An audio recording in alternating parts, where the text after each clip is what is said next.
നമസ്കാരം. നമ്മൾ ഇപ്പോൾ കഴിഞ്ഞ വീഡിയോസിലൊക്കെ ശനിയുടെയും വ്യാഴത്തിൻ്റെയും ചാരവശാലുള്ള മാറ്റം ഓരോ കൂറുകാർക്ക് എങ്ങനെ വരും എന്നുള്ളത് നമ്മൾ നോക്കി.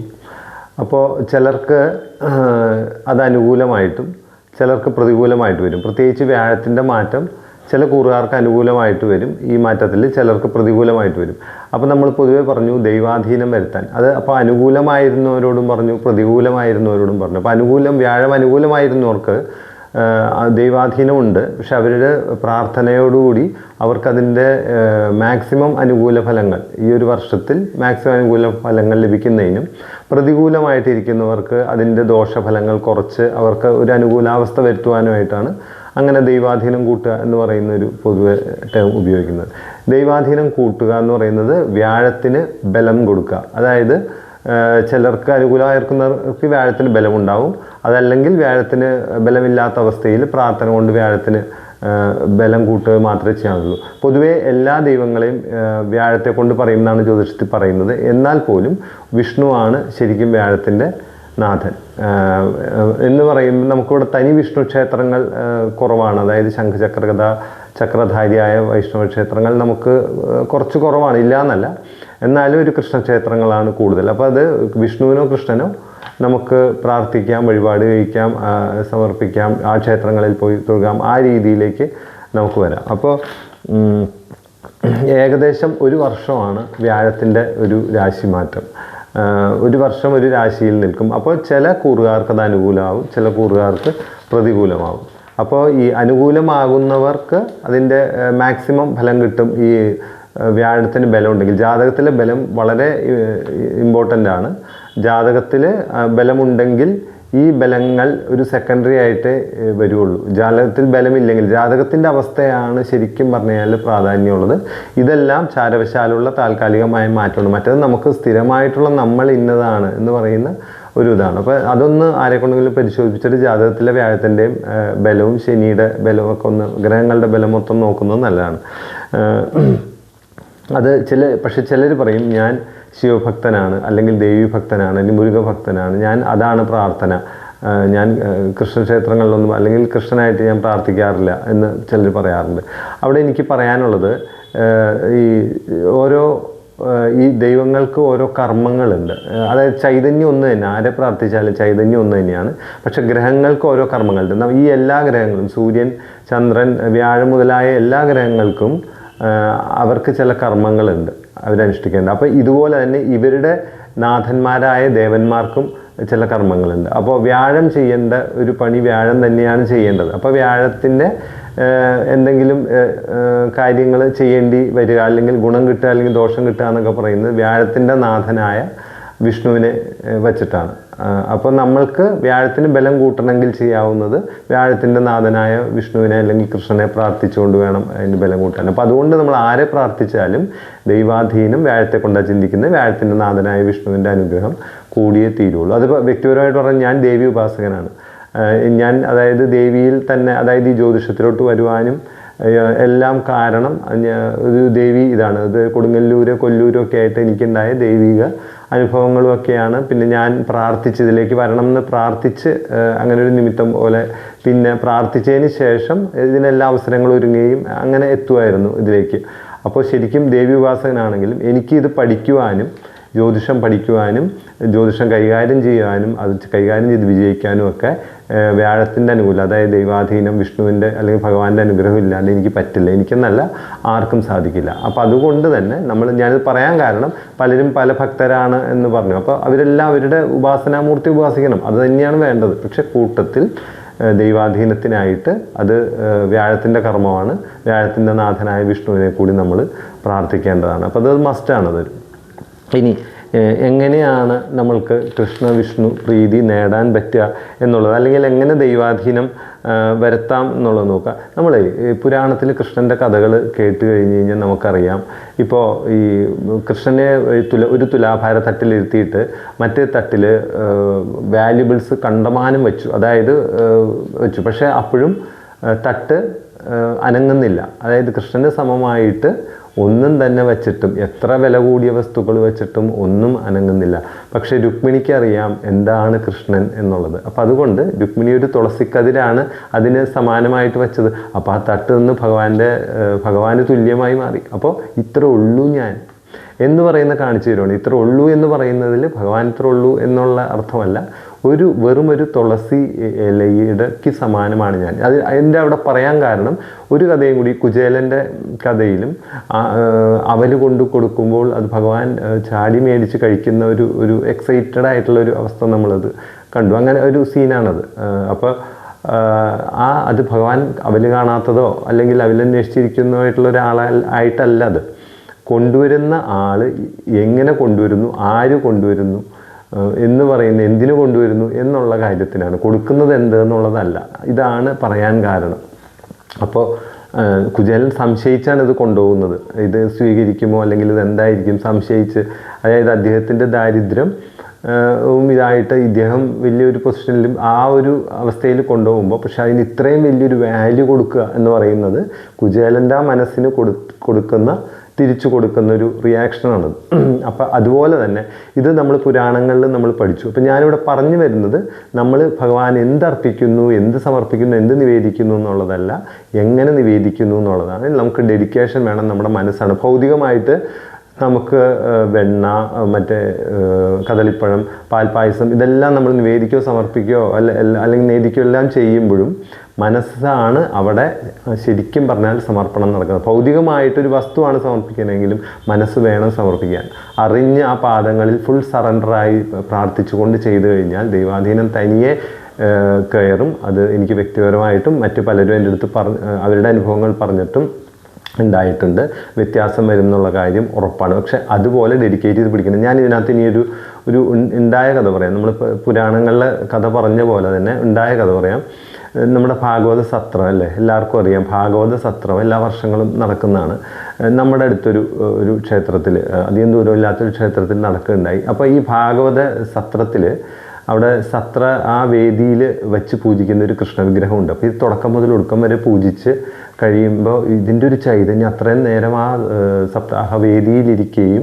സത്രവേദിയിലിരിക്കുകയും അതിനെ ഡെയിലി, അതായത് ദിവസത്തിൽ തന്നെ പല പൂജകളും എല്ലാം കഴിയുമ്പോൾ അതിനൊരു ചൈതന്യം, വല്ലാത്ത ചൈതന്യമായിരിക്കും. അപ്പോൾ ഈ വിഗ്രഹത്തെ നമ്മുടെ ഒരു സുഹൃത്ത് ആഗ്രഹിച്ചു ഇത് കൊണ്ടുപോകാനായിട്ട്. പുള്ളി അത് ആ മാനേജ്മെൻറ്റ് കമ്മിറ്റിക്കാരുടെ അടുത്ത് ചോദിച്ചു, ഇതെല്ലാം കഴിയുമ്പോൾ അത് തനിക്ക് സ്വന്തമാക്കാൻ പറ്റുമോ? അപ്പോൾ മാനേജ്മെൻറ്റ് എന്ത് ചെയ്തു എന്ന് വെച്ചാൽ, അവർ മറ്റേ കൂപ്പൺ അടിച്ച് അത് അങ്ങോട്ട് വിതരണം ചെയ്തു. അതായത് ഇത് നറുക്കെടുത്ത് കൊടുക്കാം, ആർക്കാണോ നറുക്കിട്ട് കിട്ടുന്നത് അവർക്ക് ആ വിഗ്രഹം കൊടുക്കാമെന്ന് പറഞ്ഞു. ഇത് അങ്ങനെ കൊടുത്തു. കണ്ടമാനം കൂപ്പൺ ഓരോരുത്തർ മേടിച്ചു. നമ്മുടെ സുഹൃത്ത് തന്നെ 10-100 എണ്ണത്തിൽ കൂടുതൽ വാങ്ങിച്ചു. കിട്ടാനുള്ള ആഗ്രഹം കൊണ്ടാണ്.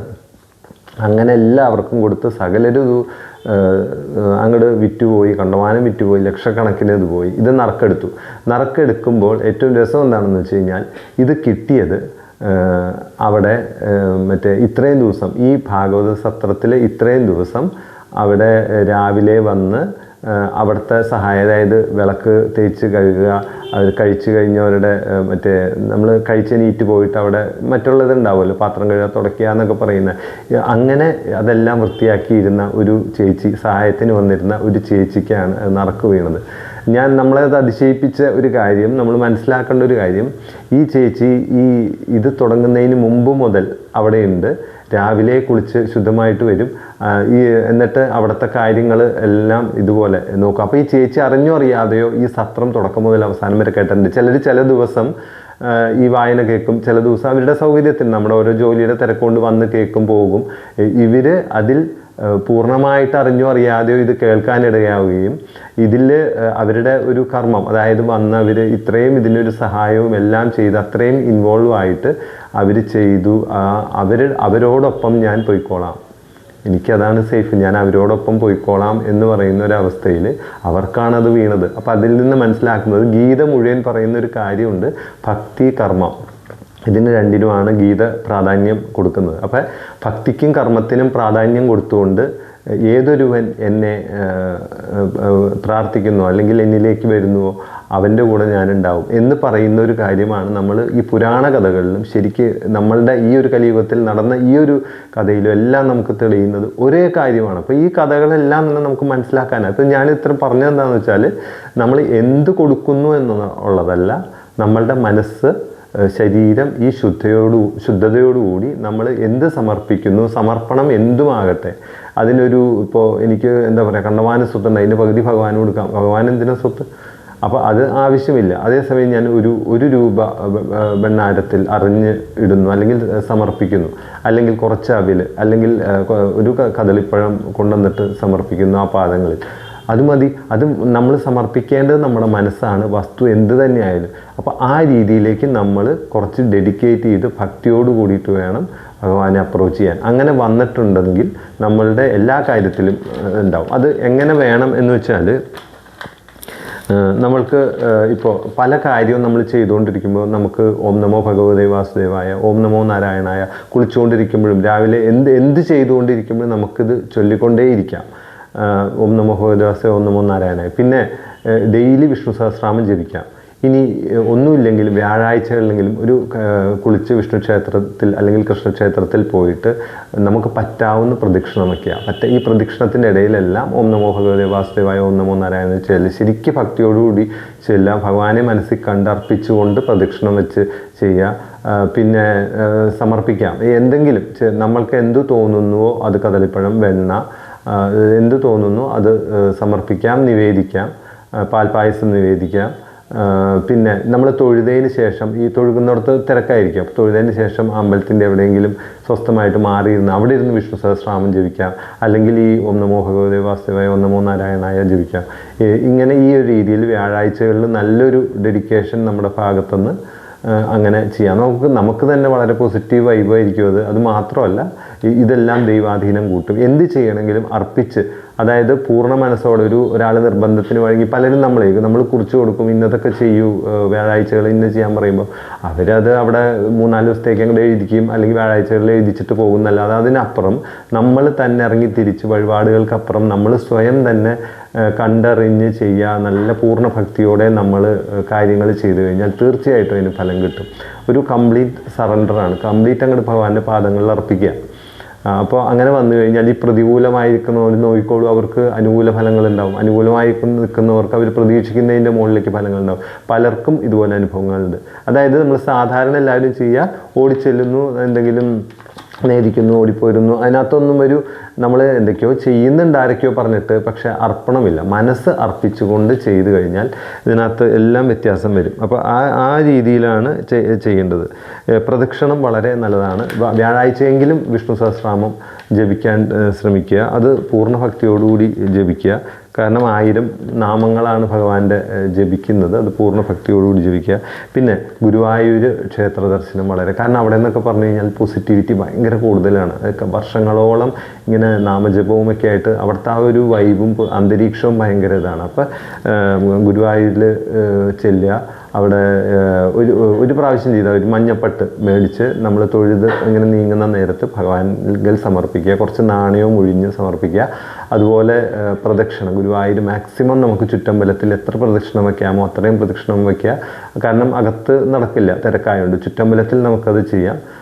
അപ്പോൾ അത് ഈ ജപിക്കാം. ഓം നമോ ഭഗവതേ വാസുദേവായ, ഓം നമോ നാരായണ, എന്താണോ ഭഗവാന്റെ മന്ത്രം നമുക്കറിയാവുന്നത് അത് ജപിച്ചുകൊണ്ട് നമ്മൾ ഭക്തിയോടുകൂടി എത്ര പ്രദക്ഷിണം വയ്ക്കാമോ ചെയ്യാൻ നല്ലോണം പ്രാർത്ഥിക്കുക. ദുരിതങ്ങളും ദുഃഖങ്ങളും ഉണ്ടെങ്കിൽ മാറാനും, അല്ലെങ്കിൽ പൂർണ്ണ മനസ്സോടുകൂടി ഇതെല്ലാം ചെയ്യുക ഭക്തിയോടുകൂടി. ഇതെല്ലാം ചെയ്തു കഴിഞ്ഞ് കഴിഞ്ഞാൽ മഞ്ഞപ്പട്ട് ഇതുപോലെ കാര്യസാധ്യത്തിനാണ് പറയുന്നത്. എന്തെങ്കിലും കാര്യം സാധിക്കാനെന്ന് മാത്രമല്ല, പിന്നെ ഒരു കാര്യം പറയാനുള്ളത്, എന്തെങ്കിലും ചെയ്യുമ്പോൾ നമുക്ക് ഇപ്പോൾ ഇന്നിപ്പോൾ ഭഗവാന് വഴിപാട് കഴിച്ചു, പുറത്തേക്ക് ഇറങ്ങി വഴിയൊന്ന് വീണു, ഞാൻ ആ വഴിപാടും കഴിച്ചു, അത് കഴിഞ്ഞിട്ട് ഞാൻ വീണു എന്നുള്ളൊരു ആറ്റിറ്റ്യൂഡിൽ എടുക്കരുത് അത്. കാരണം എന്താണെന്ന് വെച്ച് കഴിഞ്ഞാൽ ഭഗവാൻ പോലും കർമ്മത്തിൽ നിന്ന് മുക്തനല്ല എന്ന് കാണിക്കാനാണ്. ഇപ്പോൾ ശ്രീരാമാവതാരത്തിൽ ബാല്യ ഒളിയമ്പ് ചെയ്തതിന് ശ്രീകൃഷ്ണാവതാരത്തിൽ ഞാൻ പോലും മുക്തനല്ല, എന്നെയും അങ്ങനെ ഞാനും ഒളിയമ്പ് ചെയ്യപ്പെട്ടു, മറ്റൊരാളാൽ അത് തന്നെ കർമ്മത്തിൻ്റെ ഫലം ഞാനും അനുഭവിച്ചു എന്ന് കാണിച്ചു തരുന്നുണ്ട്. അപ്പോൾ കർമ്മത്തിൻ്റെ ഇതിൽ നിന്ന് അരിമുക്തനല്ല. പക്ഷെ നമുക്ക് സൽക്കർമ്മങ്ങൾ ചെയ്തും ഈശ്വരഭജന കൊണ്ടും നമുക്ക് കുറേ വ്യത്യാസങ്ങൾ അതിൽ വരുത്താം, അല്ലെങ്കിൽ എന്താ പറയുക, കുറേ നല്ല കാര്യങ്ങൾ അതിൽ നിന്ന് വരുത്താൻ പറ്റും. അപ്പോൾ ഈ രീതിയിൽ ഒന്ന് ചെയ്തു നോക്കൂ. ദൈവാധീനം തീർച്ചയായിട്ടും കൂടും.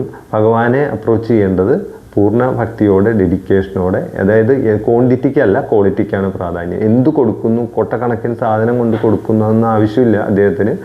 നമ്മൾ ചെയ്യുന്ന കാര്യം ഭക്തിപൂർവ്വം നമ്മൾ ചെയ്യാം. പിന്നെ ആരെ ഭജിച്ചാലും കൂടെ വൈഷ്ണവ പ്രീതി നമുക്ക് വളരെ അത്യാവശ്യമാണ്. അപ്പോൾ ആ രീതിയിൽ നമ്മളൊന്ന് ചെയ്ത് നോക്കൂ. തീർച്ചയായിട്ടും വ്യത്യാസം വരും. ചെയ്യുന്നത് ഇങ്ങനെ ചെയ്യുക, ഡെയിലി ചെയ്യാമെങ്കിൽ നല്ലതാണ്.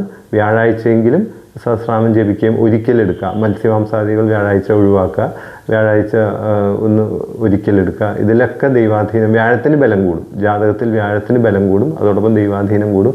ഇനി എന്തെങ്കിലും പ്രശ്നം വരാൻ പോവുകയാണെങ്കിൽ തന്നെ അത് പലതും തട്ടിപ്പോവുകയൊക്കെ ചെയ്യും. പലർക്കും അനുഭവം ഉള്ളതുകൊണ്ടാണ് പറയുന്നത്. അത് ചെയ്തു നോക്കുക, അത് എന്തായാലും ഗുണം കിട്ടും. അപ്പോൾ ഇതാണ് പറയാനുള്ളത്.